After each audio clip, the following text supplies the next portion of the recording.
সবাইকে শুভেচ্ছা জানিয়ে আমার বেসিক এইচটিএমএল টিউটোরিয়ালের তৃতীয় পর্ব শুরু করতেছি। তো এর আগে আমরা বেসিক একটা এইচটিএমএল কীভাবে তৈরি করতে হয় সেটা দেখেছিলাম। তো আজকে আমি আমার ড্রাইভ ওপেন করে রাখছি। তো সেখানে আমি পার্ট 3 নামে একটা ফোল্ডার করলাম, ঠিক আছে। তো আমার সাবলাইম টেক্সট ওপেন করা আছে, যেহেতু আমি সাবলাইম টেক্সট দিয়ে কাজ করতে পছন্দ করি। তো এইচটিএমএল ফাইল খোলার জন্য আপনি ফোল্ডারে গিয়ে রাইট বাটন ক্লিক করে টেক্সট ডকুমেন্ট হিসেবে আপনি কাজ করে নিতে পারেন।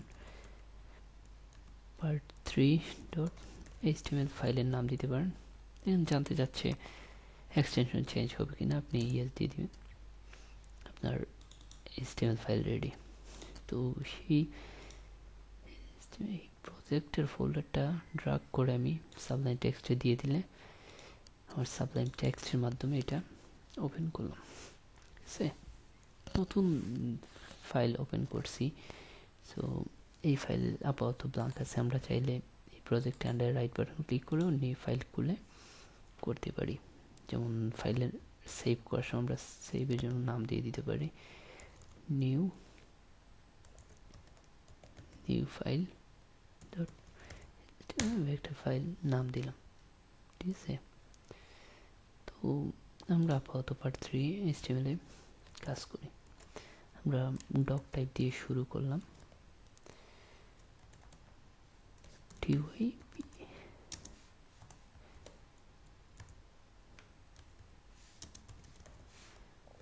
Doc type HTML।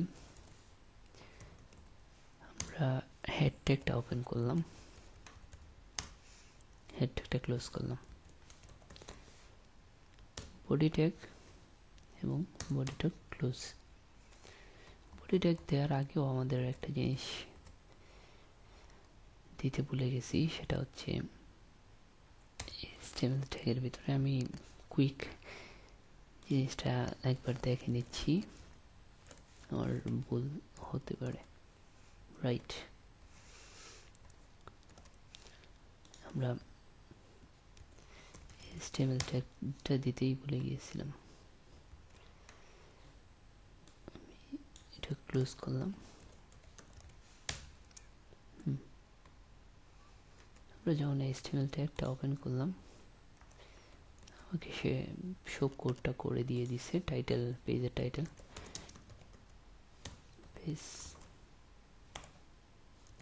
Page title হবে, এখানে যাবে হেড ট্যাগের ভিতরে। আর ক্যারেক্টার, মেটা ক্যারেক্টার সেট UTF-8 আমরা ক্যারেক্টার সেটটা এখানে ডিফাইন করে দিতে পারি। সেক্ষেত্রে ব্রাউজার এটাকে রেন্ডার করবে ভালো মতো।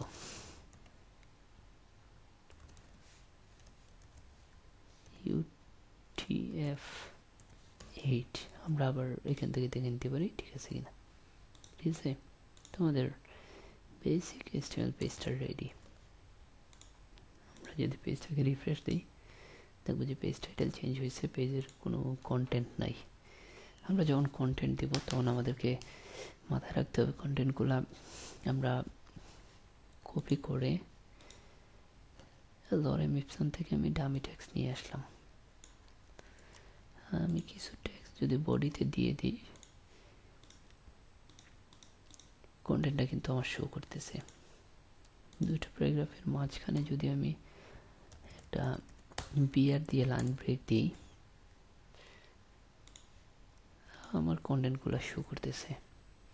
আমরা বিআরকে ডাবল করে নিতে পারি, সেক্ষেত্রে দেখা যাবে লাইন ব্রেকটা আরেকটা বাড়ছে, ঠিক আছে। বাট এইটা সিমেন্টিক ওয়ে না। আপনাকে এটা যদি ভ্যালিড করতে হয়, এটা যেহেতু এতটুকু আমার একটা প্যারাগ্রাফ, এটাকে আমরা বলে দিতে পারি প্যারাগ্রাফ। প্যারাগ্রাফের স্টার্ট ট্যাগ এবং ট্যাগ দিয়ে দিলে এটা প্যারাগ্রাফ হলো। প্যারাগ্রাফ কীভাবে লিখতে হয়, প্যারাগ্রাফের স্টার্ট ট্যাগ লিখলাম এবং স্ল্যাশ দিয়ে এন্ড ট্যাগ লিখলাম। স্টার্ট ট্যাগ ইনটেকের মধ্যে ডিফারেন্সটা হচ্ছে শুধু একটা স্ল্যাশ থাকবে ইনটেকে, এবং এই জায়গাটাতে আমরা প্যারাগ্রাফের কন্টেন্ট দিব। এখানে কি থাকবে? প্যারাগ্রাফের কন্টেন্ট। সেম আমরা যদি একটা হেডিং দিই, হেডিং স্টার্ট এবং হেডিং এন্ড, আর এই সিলেক্ট করে রাখছি জায়গাটা, এখানে বসবে হেডিং ট্যাগের কন্টেন্ট। তো হেডিং ট্যাগ মূলত আমাদের HTML এ আছে 6টা, H1, H2, H3, H4, H5 এবং H6।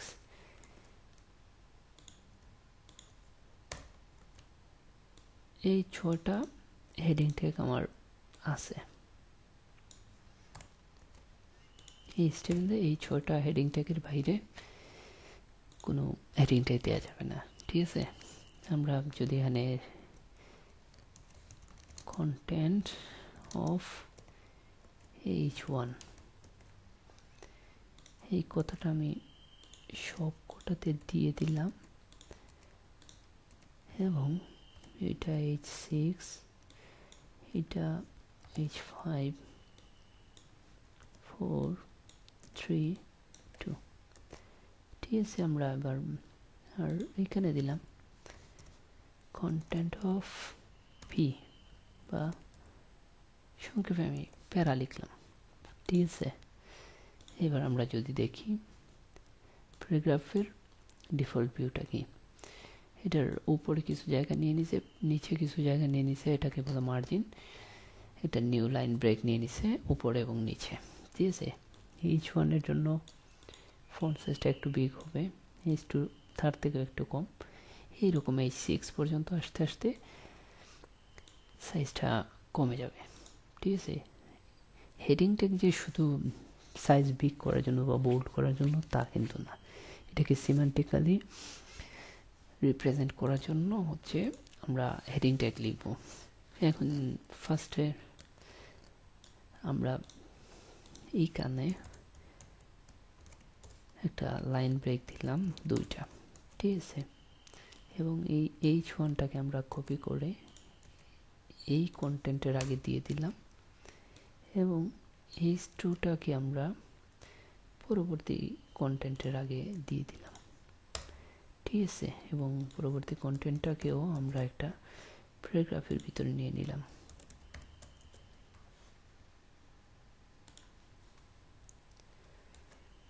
এখন যদি আমি কন্টেন্টটা দেখি, দেখবো যে আমার ডিজাইনটা একটু চেঞ্জ হয়ে গেছে। আমি বিয়ার নাও রাখতে পারি, শুধু শুধু লাইন ব্রেক দিয়ে লাভ নাই, এমনিতেই কন্টেন্টটা সরে যাবে, ঠিক আছে?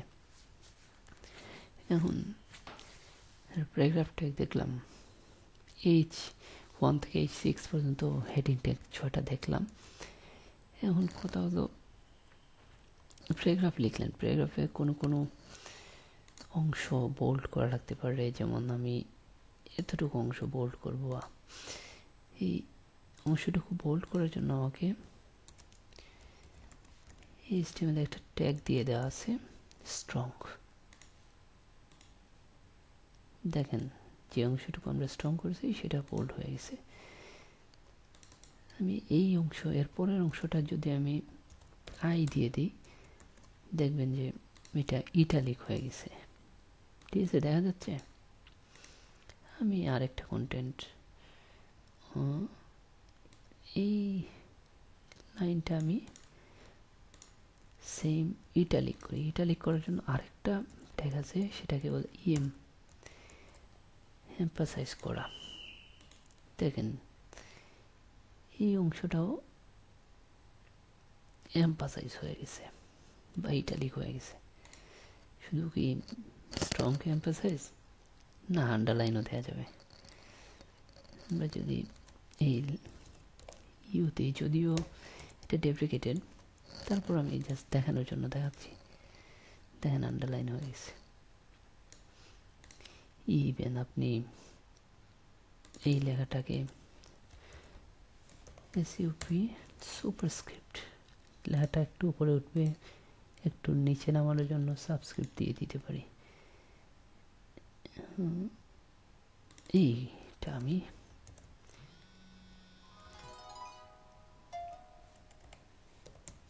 সাবস্ক্রিপ্ট দিয়ে দিলাম, লাইন থেকে একটু নিচে নেমে গেল। ঠিক আছে, দেখা যাচ্ছে? দেখা যাওয়ারই কথা। এইরকম স্টাইল করতে পারেন। টিউটোরিয়ালটি কি আরো লং করব? করা যায়। আমরা হেডিং এর ব্যবহার দেখলাম। হেডিং এর কিছু না, আপনি দেখলেই বুঝতে পারবেন। শুধু মনে রাখতে হবে H1 থেকে H6 পর্যন্ত হেডিং ইউজ করতে পারেন। এখানে অ্যাট্রিবিউট দেওয়ার কথা মনে আছে? যেমন H3-তে আমরা যদি অ্যাট্রিবিউট দিই আইডি, এইভাবে দিতে পারি, আইডির নাম দিয়ে দিতে পারি heading 3, attribute name, attribute value. আমাদের এটার হেডিং 3-তে একটা আইডি ইউজ করা হয়েছে। H1-এ আমরা একটা ক্লাস ইউজ করলাম, অ্যাট্রিবিউট হেডিং 1 আন্ডারস্কোর ক্লাস, এই নয় এরকম। এখন কোনো একটা কিছু লিঙ্ক করবেন, যেমন আমি এখানে আমার গ্রুপের লিঙ্কটা দিয়ে দিতেছি। লিঙ্কটা করে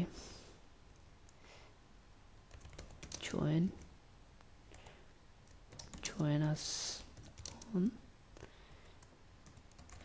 Facebook গ্রুপ, এই কথাটা থাকবে। এবং আমি লিঙ্কটা কপি করে এনে এই href দিয়ে দিব। ঠিক আছে, এখন আমার এখানে একটা এই পেজে একটা ইমেজ শো করাবো। প্রথমেই দিলাম একটা ব্যানার। আমি গুগল থেকে সার্চ করে একটা ব্যানার নিয়ে আসতে পারি। সার্চ করলাম, ইমেজে গেলাম, আমার পছন্দের একটা আমি ব্যানার শো করব। আমি আপাতত এটা নিলাম, এটা জাস্ট দেখানোর জন্য আপনাদের, আর কিছু না। আপনারা আপনাদের পছন্দের মতো ব্যানার, ইমেজ বা ভিডিও ইউজ করতে পারবেন। আমি ইমেজের নামটা কপি করে রেখে দিলাম, যাতে ইমেজটা যখন ব্যবহার করব তখন আর নামটা বুঝতে হবে না। আমি টপে ইমেজ ট্যাগ দিয়ে দিলাম, একটা প্যারাগ্রাফের ভিতরে ইমেজ ট্যাগটা রাখলাম। ইমেজ ট্যাগটা কীভাবে লিখতে হয়? ইমেজটা লিখতে হয় IMG, এবং সোর্সের ভিতরে আমি ইমেজের নাম এক্সটেনশন সহ দিয়ে দিলাম। ইমেজের নাম ইমেজেস, আর এক্সটেনশন হচ্ছে .png। ইমেজের এক্সটেনশন কী কী হতে পারে? জেপিজি হতে পারে, PNG হতে পারে, জিফ হতে পারে, এরকম আরও অনেক আছে, আপনার এক্সটেনশন আছে।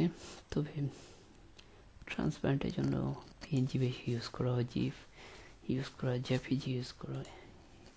ঠিক আছে, আমরা দেখি ইমেজ লিঙ্কিংটা হয়েছে কিনা। সামহাও পেজটা সেভ করা হয় নাই, তাই পেজ ইমেজটা আমার শো করতেছে না। ঠিক আছে, ইমেজটা আমার শো করলো। এখন আমি আরেকটা ট্যাগের ইউজ দেখাবো। ইমেজের নিচেই দেখালাম, প্যারাগ্রাফ ট্যাগ দিলাম, এখানে কিছু একটা লিখলাম, দিস ইজ, অনেক স্পেস দিলাম আমার লেখাটা সরানোর জন্য। হ্যাঁ, প্যারা অথবা প্যারাগ্রাফস। ঠিক আছে, এখন যদি আমি পেজটা দিই, প্যারাগ্রাফটা এখানে আমি যে স্পেস দিছিলাম সেটা শো করতেছে না। কারণ কি, এখানে যদি আমি স্পেস দিতে চাই সেক্ষেত্রে আমাকে হয় NBSP এইরকম করে অনেকগুলো স্পেস নিয়ে তারপরে সরাতে হবে। যেমন এখানে একটু সরছে, যেমন আমি এটাকে ডুপ্লিকেট করলাম কয়েকবার, সেক্ষেত্রে টেক্সট আমার দূরত্ব বেড়ে গেল। অথবা আমি আরেকটা ট্যাগ ইউজ করতে পারি, সেটাকে বলে প্রি, প্রি। আমি যদি এই প্রির ভিতরে টেক্সট রাখলাম, আমি যেভাবে ফরম্যাট করছি সেভাবেই আছে, এখানে স্পেসটা পর্যন্ত রেখে দিয়েছে। ঠিক আছে, আমি এই কন্টেন্ট অফ প্যারার আগে আমি একটা লাইন ইউজ করতে চাচ্ছি, হরিজন্টাল লাইন। সেটার জন্য HR বা হরিজন্টাল রুল নামে একটা ট্যাগ আছে, সেটা ইউজ করলে দেখেন একটা লাইন আমার ক্রিয়েট হয়ে গেছে। ঠিক আছে, আজকের টিউটোরিয়ালকে আরো লং করবো। আমরা ইমেজের ব্যবহার শিখলাম, ইমেজ ট্যাগটা কীভাবে দিতে হবে। আমরা এখানে ইমেজ ট্যাগটা আবার দেখে নিই, IMG দিলাম। IMG ট্যাগটা হলো কিভাবে লিখব, IMG। ঠিক আছে, SRC নামে সোর্স, SRC মানে সোর্স। তো সোর্সে আপনি এখানে দিবেন put your source here, মানে হচ্ছে এখানে আপনি ইমেজের সোর্সটা দিবেন। আর অ্যাঙ্করটা কীভাবে লিখে, অ্যাঙ্কর ট্যাগটা আমি এভাবে দিলাম, অ্যাঙ্কর ট্যাগটা ক্লোজ করলাম। অ্যাঙ্করের ভিতরে কন্টেন্ট, একটা জিনিস খেয়াল করছেন কিনা, এখানে HR ইউজ করছি, সেটা আমরা সেলফ ক্লোজিং ইউজ করতে পারি, ইমেজেও সেলফ ক্লোজিং ইউজ করতে পারি। ইমেজের আরও কিছু এক্সট্রা অ্যাট্রিবিউট আছে, যেমন ALT, অল্টারনেটিভ এটা টেক্সট, এখানে আপনি ভ্যালু দিয়ে দিতে পারেন। আমি ইমেজে দিস ইজ ব্যানার কথাটা দিয়ে দিলাম অল্টারনেট টেক্সট হিসাবে। আমরা যখন ইমেজের নামটা আমি একটু চেঞ্জ করে দিই, যাতে ইমেজ পাথটা মিসিং থাকে।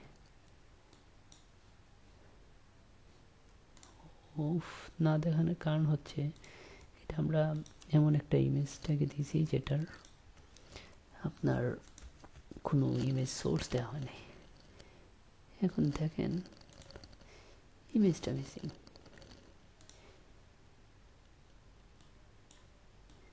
এখানে শো করার কথা, এই ক্রোম ব্রাউজারে দেখাচ্ছে না কেন বুঝতেছি না। আমি ফায়ারফক্সে পেজটা দেখে নিই, হয়তো ক্রোম আপডেট ভার্সনে হচ্ছে, হয়তো এটাকে চেঞ্জ করে দিয়েছে। দিস ইজ এ ব্যানার কথাটা দুইটা ট্যাগের ক্ষেত্রে দেখাচ্ছে। ঠিক আছে, এটা হচ্ছে অল্টারনেট টেক্সটের ব্যবহার। অ্যাঙ্কর ট্যাগটা যেটা নিয়ে কথা বলতেছিলাম, অ্যাঙ্কর ট্যাগটা এ দিয়ে শুরু, এখানে অ্যাঙ্করের টেক্সট, আমি লিঙ্ক কথাটা লিখলাম, লিঙ্ক, আর অ্যাঙ্কর ট্যাগটা ক্লোজ করতে হবে। এবং অ্যাঙ্কর ট্যাগটার ক্লিক হওয়ার পর কোথায় নিয়ে যাবে সেটা hrefএর ভিতরে দিয়ে দিতে হবে। পুট ইউর লিঙ্ক হেয়ার, এই কথাটা।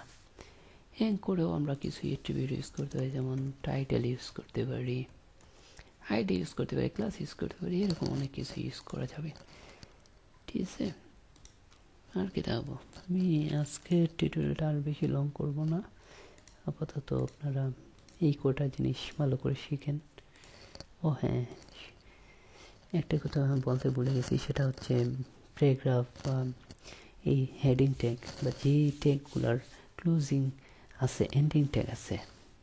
এন্ডিং ট্যাগ বলতে আমি বোঝাচ্ছি, প্যারাগ্রাফ, আপনি প্যারাগ্রাফ ট্যাগ লিখলেন, এখানে কিছু একটা লিখলেন, লেখার পরে আপনি আরেকটা ট্যাগ লিখলেন, হেডিং 1, আর এই দুটাকে ভ্যালিড? অবশ্যই ভ্যালিড না। আপনি এন্ডিং ট্যাগ দিতে বলে গেছেন, আপনি স্মার্ট না, বাট ব্রাউজার আনস্মার্ট না। ব্রাউজার, আমি যদি রাইট বাটন ক্লিক করে ইন্সপেক্ট এলিমেন্ট দিই, দেখবেন সোর্সে সে বসিয়ে নিয়েছে। ঠিক আছে, কারণ কি, সে smart. Okay, so don't forget ending tags.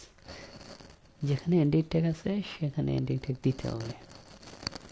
ঠিক আছে, ভালো থাকবেন সবাই।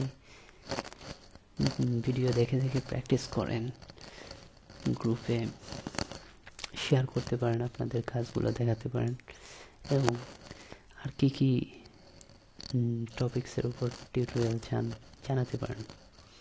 আমি চেষ্টা করব টিউটোরিয়ালগুলো দিয়ে দেওয়ার জন্য।